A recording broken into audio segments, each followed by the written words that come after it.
Di sebuah desa kecil yang terletak di tepi hutan lebat, hiduplah seorang nenek tua bernama Nyisari. Ia pernah menjadi sosok yang penuh semangat, menghabiskan hari-harinya merawat kebun dan menjahit pakaian untuk anak-anaknya.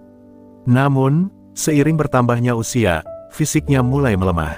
Pandangannya kabur, dan langkahnya lambat. Kekuatan yang dulunya membuatnya menjadi tulang punggung keluarga kini seolah sirna. Anak-anaknya, yang dulu selalu bersamanya, kini sudah beranjak dewasa dan membangun kehidupan masing-masing. Mereka terlalu sibuk dengan urusan rumah tangga dan pekerjaan, melupakan sosok yang telah membesarkan mereka.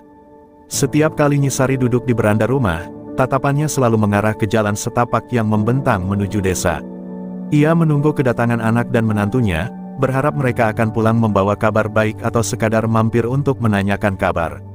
Namun, harapan itu seringkali berujung pada kekecewaan. Waktu berlalu, dan Nyisari merasa semakin terasing. Suara canda tawa anak-anaknya yang dulu mengisi rumahnya kini tergantikan oleh kesunyian yang menyakitkan. Suatu sore, saat matahari mulai terbenam dan langit berwarna jingga keemasan, Nyisari duduk di luar dengan perasaan hampa. Ia mengingat kembali kenangan indah saat anak-anaknya masih kecil, ketika mereka bermain di kebun dan mengelilingi tubuhnya sambil meminta cerita. Namun, semua itu kini hanya menjadi bayangan. Rasa sakit akibat pengabaian perlahan-lahan menyelip di hatinya. Dia mulai meragukan apakah anak-anaknya masih mengingat semua pengorbanannya selama ini. Anak dan menantunya, Siti dan Joko, merasa bahwa Nyisari sudah menjadi beban. Pekerjaan sehari-hari mereka terasa semakin sulit karena mereka harus mengurus nenek yang semakin lemah. Dalam pandangan mereka, merawat Nyisari tidak lagi menjadi sebuah kewajiban yang penuh kasih, melainkan sebuah tanggung jawab yang berat. Terlebih saat Siti hamil, mereka semakin tertekan oleh tuntutan hidup.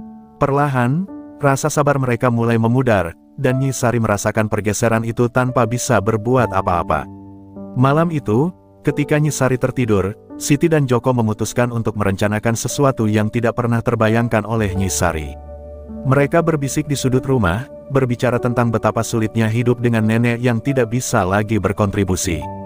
Dalam kebodohan dan keputusasaan, mereka merencanakan untuk meninggalkan Nyisari di hutan, berharap ia akan menemukan jalan pulang atau bisa hidup mandiri.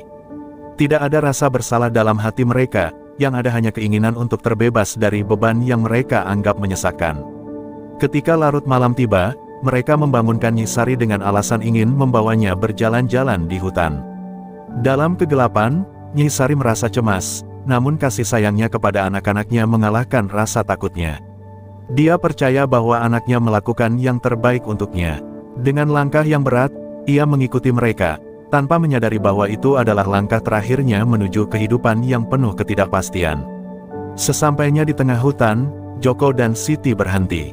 Nyisari merasakan suasana yang tidak biasa, udara terasa lebih dingin dan sunyi. Ketika dia menoleh, mereka sudah berbalik pergi, meninggalkannya sendirian di tengah pepohonan yang menjulang tinggi. Air mata Nyisari menetes, membasahi pipinya. Ia merasa dikhianati, hatinya hancur oleh tindakan anak-anaknya yang seharusnya merawat dan melindunginya. Dalam kegelapan hutan yang menakutkan, Nyisari berlutut dan mulai berdoa. Ia memohon kepada Tuhan untuk memberikan petunjuk dan perlindungan. Di saat itu, saat kesedihan menyelimuti hatinya, Nyisari berjanji kepada dirinya sendiri bahwa ia tidak akan menyerah. Di dalam hati yang penuh luka, masih tersimpan harapan bahwa mungkin, suatu saat, kasih sayang dan perhatian akan kembali padanya. Namun, untuk saat ini, ia harus berjuang sendiri di hutan yang sunyi dan misterius. Di tengah hutan yang gelap dan sepi, Nyisari terbangun dari rasa sakit dan bingung. Kegelapan malam menyelimuti sekelilingnya, hanya ditemani oleh suara desir angin yang mengalun lembut di antara dahan-dahan pohon. Hatinya berdegup kencang, dan rasa cemas mulai merayap di seluruh tubuhnya. Ketika dia berusaha berdiri, kakinya terasa lemah, tak berdaya, seolah hutan ini menahan setiap langkahnya. Dia menatap sekeliling, mencari jejak anaknya, tetapi hanya ada bayangan pepohonan yang menjulang tinggi, seakan menertawakan nasibnya. "Anakku, di mana kalian?" Suara Nyisari bergetar, teredam oleh kesunyian yang menyelimuti. Ia mengingat senyum manis anak-anaknya, tawa ceria mereka yang kini terasa seperti mimpi. Namun, mimpi itu telah hancur, tergerus oleh kenyataan pahit yang harus ia hadapi sendirian. Dengan langkah perlahan, ia berusaha mencari jalan pulang, tetapi hutan yang luas dan gelap membuatnya semakin bingung. Setiap langkah terasa berat, seolah ada beban yang semakin menekan dadanya. Saat ia melangkah lebih jauh, suara-suara aneh mulai terdengar di sekelilingnya. Nyai Sari merinding, merasakan ketakutan menggelayuti setiap serat tubuhnya. Ia teringat cerita-cerita mistis tentang makhluk-makhluk yang menghuni hutan, tentang hantu yang mengembara dan roh yang mencari teman. Dalam keadaan putus asa, dia merasakan air mata mengalir di pipinya. "Tuhan, tolonglah aku," desaknya dalam hati, berdoa agar ia tidak sendirian di tengah malam yang mencekam ini. Tak lama setelah itu, saat Nyai Sari mulai kehilangan harapan, terdengar suara lembut di antara semak-semak. Dengan hati berdebar, ia berbalik dan melihat seekor kera putih yang indah berdiri di sana, matanya berkilau dalam cahaya bulan. Kera itu tampak tidak mengancam, malah seolah merasakan kesedihan yang mendalam di hati Nyai Sari. Nyai Sari tertegun, merasakan seolah makhluk kecil itu memiliki keajaiban tersendiri, sesuatu yang dapat menghilangkan rasa kesepian yang menggerogoti jiwanya. Kera putih itu melangkah mendekat, seolah ingin menunjukkan sesuatu.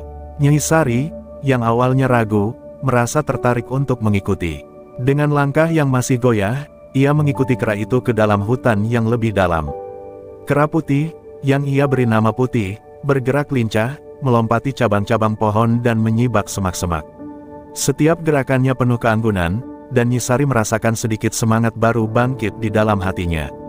Putih menunjukkan padanya tempat-tempat indah di hutan, mulai dari aliran sungai kecil yang mengalir jernih hingga padang bunga liar yang mekar di tengah belantara. Nyai Sari takjub dengan keindahan alam yang tak pernah ia lihat sebelumnya. Rasanya, hutan ini menyimpan 1000 keajaiban, meski hatinya masih tertekan oleh kesedihan. Setiap kali dia melihat Putih, ada rasa nyaman yang mengalir, seolah kera itu adalah sahabat yang tidak akan pernah meninggalkannya. Bersama Putih, Nyai Sari mulai belajar cara mencari makanan dari alam.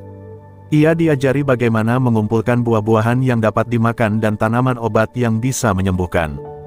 Dalam proses itu, ia juga menemukan kekuatan yang lama hilang. Putih seolah mengingatkan Nyai Sari bahwa meskipun ia ditinggalkan, kehidupan masih memiliki banyak hal indah untuk ditawarkan. Nyai Sari merasa terhubung kembali dengan alam, merasakan kebebasan yang selama ini terenggut. Hari-hari berlalu, dan Nyai Sari merasakan perubahan dalam dirinya. Rasa sakit dan kepedihan yang dulu menggerogoti jiwanya perlahan mulai menghilang, tergantikan oleh semangat baru yang diciptakan oleh persahabatannya dengan Putih. Dalam perjalanan di hutan, Nyai Sari menyadari bahwa ia tidak sendirian, dan kehidupan, meskipun penuh rintangan, masih bisa memberikan keajaiban.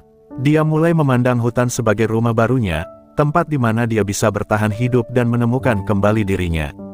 Seiring waktu berlalu, hubungan Nyai Sari dan Putih semakin erat. Kera putih itu bukan hanya sekadar teman, tetapi juga guru dan penyelamat dalam kehidupannya yang baru. Setiap pagi, saat sinar matahari menembus celah-celah pepohonan, Nyai Sari bangun dengan rasa syukur, menyadari bahwa ia tidak lagi terjebak dalam kesedihan. Di tengah hutan yang lebat, ia menemukan ketenangan, dan kehadiran Putih selalu menyertainya, menemaninya dalam setiap langkah. Suatu hari, saat Nyai Sari sedang duduk di tepi sungai, mengenang kembali kenangan pahit saat ditinggalkan, Putih tiba-tiba melompat dan berdiri di depannya dengan penuh semangat. Nyai Sari melihat ke arah kera itu dan mendapati Putih menggenggam sesuatu di tangannya. Ternyata, itu adalah buah beri berwarna merah cerah, buah yang tidak pernah dilihatnya sebelumnya.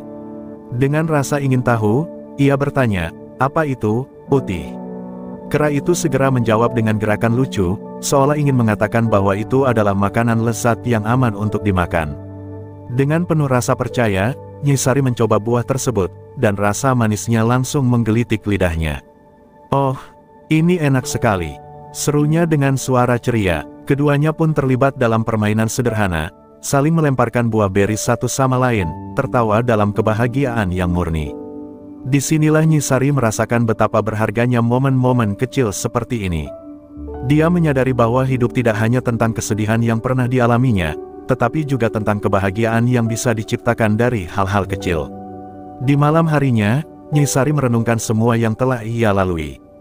Dalam keheningan hutan, ia merasa lebih kuat dan percaya diri. Putih telah mengajarinya bahwa meskipun dunia bisa menjadi sangat kejam, masih ada keindahan yang bisa ditemukan.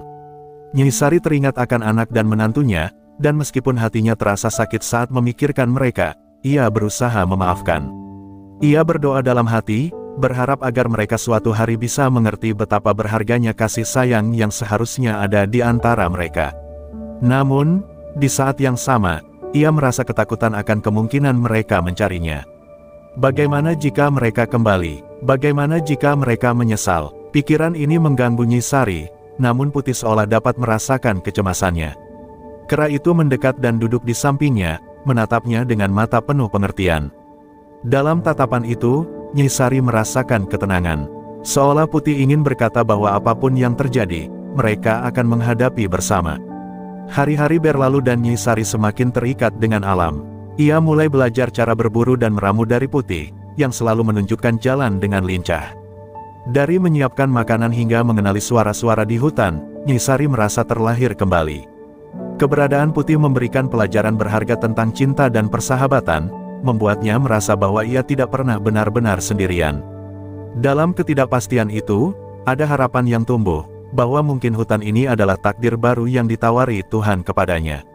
Suatu sore, saat mereka menjelajahi hutan, Nyi Sari dan Putih tiba-tiba mendengar suara gemerisik di semak-semak. Keduanya menatap dengan waspada. Dalam hati Nyi Sari, rasa takut mulai muncul kembali. Apakah ini makhluk lain yang mungkin berbahaya?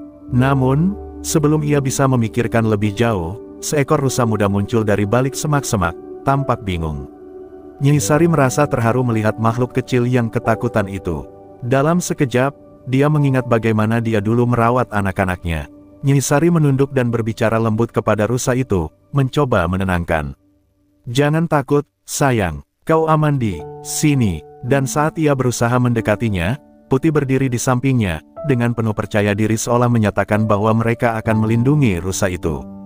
Dalam momen sederhana itu, Nyi Sari menyadari bahwa hutan ini bukan hanya tempat untuk bertahan hidup, tetapi juga tempat di mana cinta dan kasih sayang bisa tumbuh, bahkan di tengah-tengah kesedihan yang mendalam. Hatinya mulai dipenuhi harapan baru, bahwa meskipun ia telah ditinggalkan, hidupnya masih bisa berarti, terutama dengan kehadiran Putih di sisinya. Seiring berjalannya waktu, Nyi Sari dan Putih semakin akrab, bagaikan dua sahabat sejati yang tak terpisahkan. Setiap hari, mereka menjelajahi hutan, menemukan keajaiban-keajaiban baru yang tersembunyi di balik pepohonan. Nyi Sari merasakan rasa syukur yang mendalam atas keberadaan Putih di sisinya. Kera putih itu tidak hanya mengajarinya cara bertahan hidup, tetapi juga mengembalikan senyuman di wajahnya, sesuatu yang sudah lama hilang. Ketika mereka bermain bersama di padang bunga liar, tawa Nyi Sari menggema, menyentuh setiap sudut hutan yang dulunya sunyi. Nyi Sari teringat akan kebahagiaan sederhana saat melihat Putih melompat-lompat di antara dahan-dahan, memainkan setiap momen dengan penuh keceriaan. Dalam hati, ia merasa terlahir kembali, menemukan kembali sisi anak-anaknya yang hilang dalam kesedihan dan penolakan. Melihat Putih yang bersemangat mengumpulkan buah-buahan dan mencuri perhatian binatang-binatang lain, Nyi Sari merasakan ikatan kasih sayang yang tidak hanya mengikat mereka berdua, tetapi juga menghubungkan mereka dengan alam sekitar. Pada suatu malam, saat bulan purnama menyinari hutan, Nyi Sari dan Putih duduk di bawah pohon besar. Di bawah sinar rembulan, Nyi Sari mulai bercerita tentang hidupnya, tentang cinta dan pengorbanan, serta tentang rasa sakit ditinggalkan. Ia berharap agar Putih bisa mengerti perasaannya yang mendalam, bahwa meskipun ia tersakiti, ia masih menyimpan cinta untuk anak-anaknya. Putih, yang mendengarkan dengan seksama, tampak merasakan getaran emosi Nyi Sari. Ia menatapnya dengan mata lembut, seolah mencoba menghiburnya. "Putih, hidupku mungkin tidak sempurna," Nyi Sari mengungkapkan dengan suara bergetar. "Tapi aku percaya, ada alasan mengapa aku ditemukan di sini, bersamamu. Mungkin Tuhan ingin aku belajar mencintai lagi, walaupun pernah terluka." Dalam keheningan malam itu, Nyi Sari merasakan seolah Putih memahami sepenuhnya, dan itulah yang membuat ikatan di antara mereka semakin kuat. Mereka berdua berpelukan, menemukan penghiburan satu sama lain dalam kehadiran yang saling melengkapi. Dengan waktu yang berlalu, Nyi Sari mulai merasa lebih mandiri. Dia belajar cara menjelajahi hutan, mencari makanan dan mengenali tanaman yang bisa dimakan. Putih, yang selalu berada di sisinya, menjadi teman setia yang tidak pernah lelah membantu. Keduanya menciptakan rutinitas baru, di mana setiap hari adalah petualangan baru yang penuh kejutan. Dalam perjalanan mereka, Nyi Sari menemukan bahwa hutan bukanlah tempat yang menakutkan, tetapi rumah baru yang penuh kehidupan. Suatu sore, saat mereka sedang mengumpulkan buah-buahan, Nyai Sari menemukan sebuah gua kecil. Dengan rasa ingin tahu, ia memanggil Putih untuk ikut melihat. Dalam gua itu, mereka menemukan gambar-gambar kuno yang diukir di dinding, menggambarkan kehidupan manusia purba dan hubungan mereka dengan alam. Nyai Sari merasa terpesona, dan saat ia menyentuh dinding gua, seolah ada energi yang mengalir ke dalam dirinya, menghubungkannya dengan leluhur dan kisah-kisah yang tak pernah ia dengar sebelumnya. Kera putih, yang tampak bersemangat, mulai melompat-lompat, menggambarkan rasa sukanya. Nyai Sari tersenyum, merasakan semangat yang kembali hidup di dalam hatinya. Ia berjanji pada dirinya sendiri untuk terus menjaga dan melindungi hutan ini, sama seperti Putih melindunginya. Momen itu menjadi tanda bagi Nyai Sari bahwa ia bukan hanya bertahan hidup, tetapi juga menjadi bagian dari ekosistem yang lebih besar. Ia merasa terhubung dengan setiap makhluk hidup di hutan, merasakan cinta dan harmoni yang mengalir di antara mereka. Setelah menemukan gua itu, Nyai Sari merasa memiliki tujuan baru. Ia memutuskan untuk menggambar cerita-cerita hidupnya di dinding gua, menyampaikan pengalamannya kepada generasi mendatang. Dengan bantuan Putih, mereka mengumpulkan bahan-bahan alami untuk membuat cat, dan bersama-sama mereka mulai menciptakan karya seni yang menggambarkan perjalanan hidup Nyai Sari. Melalui setiap goresan, Nyai Sari menuangkan segala rasa dan pengalaman yang telah ia lalui, membagikan pelajaran tentang cinta, kehilangan, dan harapan. Hutan yang dulunya terasa sepi kini hidup dengan semangat baru. Nyai Sari dan Putih, dalam persahabatan yang tulus, telah membangun kehidupan yang penuh makna. Mereka tidak hanya saling mendukung, tetapi juga menginspirasi satu sama lain untuk terus melangkah ke depan. Dalam dekapan alam, Nyai Sari menemukan kembali dirinya, dan bersamaan dengan Putih, mereka siap menghadapi setiap tantangan yang mungkin datang di masa depan. Suatu pagi yang cerah, saat sinar matahari mulai menembus celah-celah dedaunan, Nyai Sari terbangun dengan semangat baru. Dalam hati, ia merasa bersyukur atas kehidupan yang telah ia bangun bersama Putih. Namun, seiring dengan rasa syukur itu, ada kerinduan yang menggerogoti hatinya, kerinduan akan anak-anaknya. Meskipun ia berusaha keras untuk melepaskan kenangan pahit dan melanjutkan hidup, bayangan masa lalu selalu menghantuinya. Kenangan indah saat mereka bersama, saat mereka tertawa dan saling mencintai, kembali hadir dengan jelas, menggugah rasa sakit yang sudah lama terpendam. Ketika Nyai Sari duduk di tepi sungai, memandangi air yang mengalir tenang, ia mendengar suara gemerisik di belakangnya. Putih datang dengan wajah ceria, membawa buah-buahan segar yang baru saja dipetik. Melihat kegembiraan Putih, Nyai Sari merasa sedikit terhibur, namun hatinya tetap berat. "Putih," katanya, suaranya lembut namun penuh kerinduan, "aku masih memikirkan anak-anakku. Apakah mereka baik-baik saja?" Dalam tatapan mata Putih, ia melihat empati dan pengertian yang dalam, seolah kera putih itu merasakan beban emosional yang dipikulnya. Hari-hari berlalu, dan meskipun Nyai Sari berusaha keras untuk beradaptasi dengan kehidupan barunya, rasa kehilangan itu selalu ada. Ia mulai menghabiskan waktu di gua tempatnya menggambar, menuangkan semua perasaannya ke dalam lukisan. Setiap goresan kuasnya mewakili rasa cinta dan rindu yang mendalam untuk anak-anaknya. Saat melihat kembali lukisan-lukisan itu, ia merasakan campuran antara kesedihan dan harapan. Dalam setiap lukisan, ada kisah tentang kebangkitan dan ketahanan, tetapi juga ada rasa sakit dari pengabaian yang sulit untuk dihapus. Suatu malam, saat bulan purnama bersinar terang, Nyai Sari dan Putih duduk di depan gua, dikelilingi oleh keheningan hutan. Di tengah keheningan itu, tiba-tiba suara riuh terdengar dari kejauhan. Nyai Sari terbangun dari lamunan dan merasakan jantungnya berdegup kencang. Suara itu semakin mendekat, dan seiring dengan ketakutan yang mengisi hatinya, ia menyadari bahwa itu adalah suara manusia. Apakah anak-anaknya datang mencarinya? Rasa haru dan cemas bercampur, menciptakan gelombang emosi yang sulit dipahami. Nyai Sari memandang Putih, dan dalam sekejap, mereka berdua bersembunyi di balik semak-semak, mengamati sosok-sosok yang melintas. Ternyata, yang muncul adalah sekelompok pemburu, dengan senjata terhunus dan suara keras. Nyai Sari merasa ketakutan, namun di saat yang sama, ada rasa melindungi yang kuat dalam dirinya. Dia tidak ingin siapapun mencelakai hutan yang telah menjadi rumahnya. Dalam hatinya, dia merasakan panggilan untuk bertindak, untuk melindungi Putih dan tempat yang telah memberinya kehidupan baru. Mendadak, Putih melompat keluar dari tempat persembunyiannya, berlari ke arah pemburu dengan gerakan lincah dan lincah. Melihat kehadiran Putih, para pemburu terkejut dan mengalihkan perhatian mereka. Nyai Sari merasa cemas, namun ia tahu Putih hanya ingin melindunginya. Dengan berani, Nyai Sari mengikuti jejak Putih, meneriakkan, "Jangan. Dia tidak berbahaya." Suaranya mengalun di antara pepohonan, memohon agar mereka tidak melukai teman yang telah membantunya menemukan kembali kebahagiaan. Pemburu-pemburu itu terkejut melihat sosok nenek tua yang tidak berdaya, yang kini berdiri di antara mereka dan kera Putih. "Siapa kau?" Salah satu dari mereka bertanya, suaranya kasar dan skeptis. "Ini adalah hutan kami, dan kau tidak berhak berada di sini." Nyai Sari menjawab dengan penuh keberanian, merasakan semangat yang mengalir dalam dirinya. "Putih adalah temanku. Hutan ini adalah rumahku, dan aku tidak akan membiarkanmu mengganggu kedamaian tempat ini." Suaranya menggetarkan, menandakan tekad yang bulat meskipun wajahnya terlihat lemah.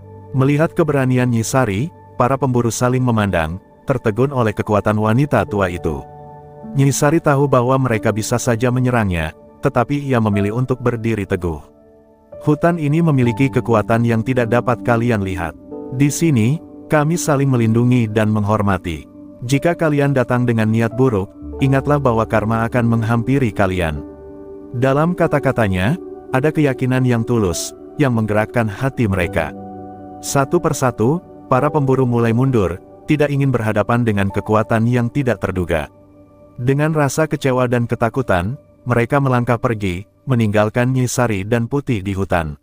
Setelah mereka pergi, Nyai Sari dan Putih saling memandang, merasakan kelegaan dan rasa syukur. Dalam momen itu, Nyai Sari menyadari bahwa ia tidak hanya berjuang untuk dirinya sendiri, tetapi juga untuk setiap makhluk yang hidup di hutan ini. Dia merasakan kekuatan baru, seolah hutan ini adalah bagian dari dirinya, dan dia akan melakukan apapun untuk melindunginya. Setelah peristiwa dengan para pemburu, hutan seolah menjadi tempat yang lebih hidup bagi Nyai Sari dan Putih. Namun, meskipun keberanian yang ditunjukkannya, bayangan masa lalu terus menghantuinya. Rindu akan anak-anaknya kerap kali datang di saat-saat sunyi, terutama ketika malam tiba dan suara-suara hutan mereda.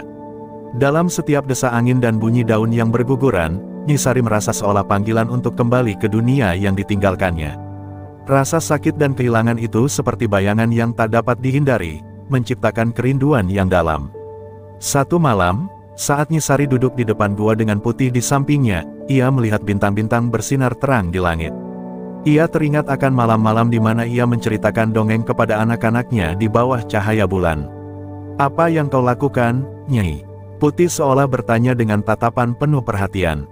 Nyai Sari menghela napas dalam-dalam, "Aku merindukan mereka, Putih. Merindukan semua yang pernah ada." Dalam hening itu, dia merasakan kedamaian saat mengelus bulu Putih yang lembut, mencari penghiburan di dalam persahabatannya. Hati Nyai Sari terasa berat, dan tiba-tiba terlintas sebuah ide. Ia ingin menulis surat kepada anak-anaknya, meskipun ia tahu bahwa surat itu tidak akan pernah sampai. Namun, tindakan ini terasa seperti sebuah pelepasan, cara untuk mengekspresikan semua rasa yang terpendam. Dengan bantuan Putih, yang setia di sisinya, ia mulai mengumpulkan daun dan ranting untuk dijadikan kertas dan alat tulis. Setiap kata yang ditulisnya, mengalir dari hatinya, mengekspresikan rindu dan harapannya agar mereka suatu saat mengerti mengapa ia pergi. Selama berhari-hari, Nyai Sari bekerja keras untuk menyelesaikan suratnya. Ia menuliskan semua kenangan indah yang mereka lalui, dan juga kesedihan yang menyertai kepergiannya. Dalam surat itu, ia meminta maaf atas rasa sakit yang mungkin mereka rasakan dan berharap agar mereka bisa memaafkannya. "Aku tidak pernah berhenti mencintai kalian," tulisnya di akhir surat. "Aku harap kalian bisa menemukan kebahagiaan, dimanapun kalian berada." Setiap kali ia menuliskan kalimat, air matanya mengalir, merasakan pelukan kasih sayang yang semoga bisa menjangkau anak-anaknya meski dengan jarak yang jauh. Ketika surat itu selesai, Nyai Sari merasa ada beban yang terangkat dari hatinya. Meskipun ia tahu bahwa surat itu tidak akan pernah sampai, ia merasa telah melepaskan sebagian dari rasa sakitnya. Dalam keheningan malam itu, ia membakar suratnya, mengamati api yang membara membawa harapannya ke langit. Dia berharap angin akan menyebarkan pesan itu, sehingga anak-anaknya bisa merasakannya di dalam hati mereka. Putih duduk di sampingnya, seolah mengerti dan ikut merasakan kelegaan yang mengalir dalam diri Nyai Sari. Namun, tidak lama setelah itu, angin kencang tiba-tiba bertiup, dan Nyi Sari merasakan perubahan di sekitar hutan. Suara riuh terdengar dari jauh, dan ketakutan mulai menyelinap ke dalam jiwanya. "Putih, ada sesuatu yang tidak beres," katanya dengan suara bergetar. Mereka berdua segera berlari menuju tempat yang lebih aman, namun rasa cemas terus menggerogoti Nyi Sari. Di balik ketenangan hutan, ada ancaman yang tidak terlihat. Ia merasakan bahwa ketenangan yang telah mereka nikmati mungkin akan segera berakhir. Ketika mereka sampai di tempat yang lebih tinggi, Nyi Sari melihat sekelompok manusia kembali. Kali ini, lebih banyak daripada sebelumnya, dan mereka tampak lebih siap, dengan peralatan yang lebih modern. Nyi Sari merasakan hatinya bergetar. Apa yang mereka inginkan kali ini? Apakah mereka kembali untuk mencari hewan-hewan yang hidup di hutan? Rasa marah dan frustrasi menyelimuti Nyi Sari. "Aku tidak akan membiarkan mereka merusak tempat ini," pikirnya dengan tekad yang membara. Dia tidak bisa membiarkan apa yang telah terjadi sebelumnya terulang kembali. Putih mengamati Nyi Sari, merasakan semangat perjuangan di dalamnya. Bersama-sama, mereka bersiap menghadapi ancaman itu. Nyi Sari tahu bahwa ia harus melindungi hutan dan segala makhluk yang hidup di dalamnya, termasuk Putih. Mereka bersembunyi di balik pepohonan, mengamati para pemburu yang mulai menyebar, mencari-cari sesuatu di antara semak-semak. Dalam hati Nyi Sari, ada ketegangan dan keberanian yang bercampur aduk, mendorongnya untuk melakukan apapun yang diperlukan demi melindungi dunia barunya. Saat matahari mulai terbenam, bayangan gelap mulai menyelimuti hutan. Nyi Sari dan Putih tahu bahwa waktu tidak berpihak kepada mereka. Dengan keberanian yang mengalir dalam jiwa mereka, mereka bersiap untuk menghadapi apapun yang akan terjadi. Nyi Sari berdoa agar kekuatan hutan dan semua makhluknya ada di pihak mereka. Dalam momen itu, ia merasakan bahwa cinta yang tulus untuk alam dan untuk Putih akan menjadi senjata terkuat dalam melawan bayang-bayang kelam yang mengancam kehidupan mereka. Kegelapan malam merayap memasuki hutan, dan Nyi Sari merasakan ketegangan yang semakin meningkat di antara pepohonan.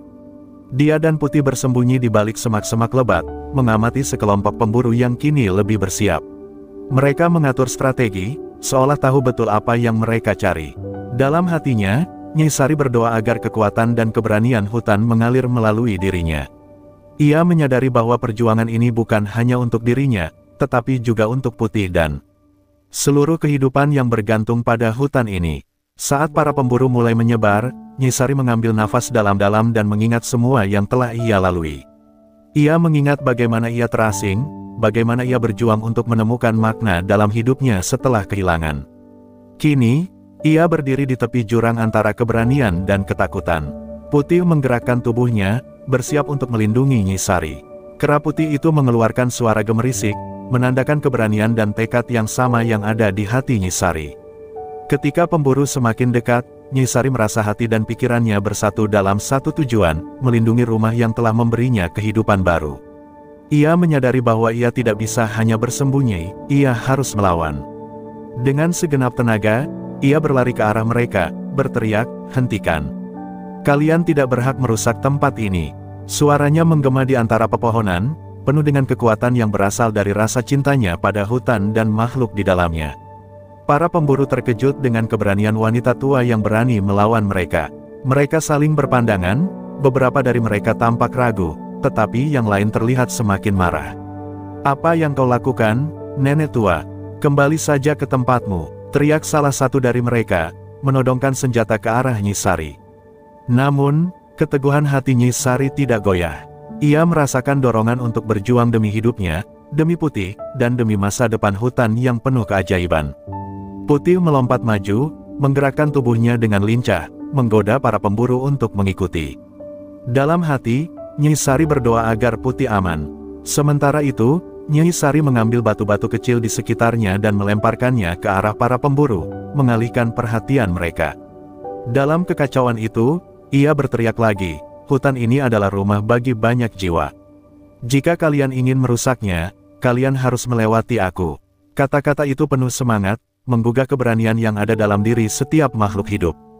Pemburu yang marah mulai mengejar Putih, namun kera putih itu terlalu cepat dan cerdik. Ia melompat ke atas pohon, menghindari tangkapan mereka dan berusaha membuat mereka bingung. Nyi Sari melihat momen ini sebagai kesempatan. Ia berlari menuju gua yang mereka temukan sebelumnya, tempat di mana ia telah menggambar kenangan dan harapan. Di sana, ia berharap bisa menemukan sesuatu yang bisa membantu mereka, sebuah alat atau senjata dari alam. Di dalam gua, Nyai Sari menemukan sebatang kayu yang kuat dan beberapa batu tajam. Ia mulai membuat senjata sederhana untuk melawan pemburu. Dengan tekad yang membara, ia keluar dari gua, siap menghadapi ancaman itu. Putih, yang berhasil menarik perhatian beberapa pemburu, melompat kembali ke sisinya. "Kita bisa melakukannya, Putih," kata Nyai Sari, menatap sahabatnya dengan semangat. Keduanya bersiap untuk melawan, menyadari bahwa hidup dan harapan mereka tergantung pada keberanian mereka. Saat pemburu semakin dekat, Nyai Sari merasakan kekuatan hutan mengalir ke dalam dirinya. Ia menatap pohon-pohon yang menjulang tinggi, merasa seolah mereka semua bersatu dalam pertarungan ini. Saat serangan dimulai, Nyai Sari dan Putih bekerja sama dengan harmonis, menghindari serangan dan melawan dengan semua yang mereka miliki. Kekuatan cinta dan persahabatan memandu setiap gerakan mereka, dan meskipun mereka mungkin tidak memiliki keunggulan fisik, semangat dan ketulusan hati mereka menjadi senjata paling ampuh. Perjuangan berlangsung sengit. Nyai Sari berlari dari satu sisi ke sisi lain, menggunakan kelincahan dan kecerdasannya untuk mengelabui para pemburu. Putih, dengan gerakan lincahnya, menarik perhatian mereka dan menciptakan kekacauan. Dalam momen-momen genting, Nyai Sari menemukan keberanian yang tidak pernah ia duga ada di dalam dirinya. Ia merasakan bahwa cinta untuk alam, dan semua makhluk di dalamnya memberinya kekuatan yang tak terbendung, dan dalam sekejap, keduanya melawan, berjuang untuk kelangsungan hidup mereka dan untuk melindungi hutan yang telah memberikan mereka kehidupan baru.